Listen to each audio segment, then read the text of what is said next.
Hello guys, स्वागत छ हजुरहरूलाई मेरो मिनी भ्लगमा। आज चाहिँ हामी बुटोलदेखि पाल्पातिर जाने क्रममा चाहिँ मैले सानो भिडियो बनाएको छु, सबैजनाले हेरिदिनु होला।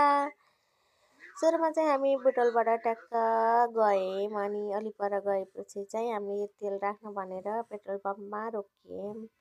अनि एकछिन रोकिएपछि त्यहाँबाट फेरि हामी अर्को बाटो प्रस्थान गर्न लाग्यौँ नानीलाई देखाएको। अनि चाहिँ यो चाहिँ लुम्बिनी हस्पिटल हाम्रो बुटोलको। त्यसपछि हामी चाहिँ लगत्तै गोलपार्कतिर प्रवेश गऱ्यौँ। यो चाहिँ लुम्बिनी केबल कारको सानो फ्रेम टाँसेर रहेछ बाहिर। त्यसपछि त्यहाँबाट हामी त्यार्सै सिद्धबाबा मन्दिर हुँदै हुँदै हुँदै पाल्पातिर गयौँ। पाल्पातिर जाँदाखेरि यो मन्दिरमा चाहिँ सबैजनाले दर्शन गर्न नबिर्सनु होला।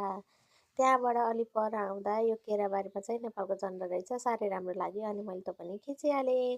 त्यसपछि हामी यो वृन्दावन होटेलको साइडनिर यहाँ एउटा सानो मन्दिर अनि कृष्णको मूर्ति थियो नि, त्यहाँनिर यसो राम्रो लागेर त्यो पनि भिडियो मैले बनाएँ। हजुरहरूले पनि ख्याल गर्नुहोला, घुम्न जानुहोला। अनि यो चाहिँ गाउँको बाटो हो। यहाँ चाहिँ एउटा फुल रहेछ, के को फुल हो नि भनेर मैले सोधेको थिएँ। यो चाहिँ नियालको फुल रहेछ। अनि हामी हाम्रो गाउँको बाटो हुँदै हुँदै हाँस्दै हाँस्दै रमाउँदै बाइकमा गन्दाङ गर्दै आयौँ। अनि फाइनल्ली हामी चाहिँ ढिलो चाँडो गर्दै गर्दै घर पनि गयौँ। आजको लागि सबै यति सन्चै नै। हुन्छ। भोलि पनि फेरि अर्को भिडियो ल्याउनेछु। Thank you.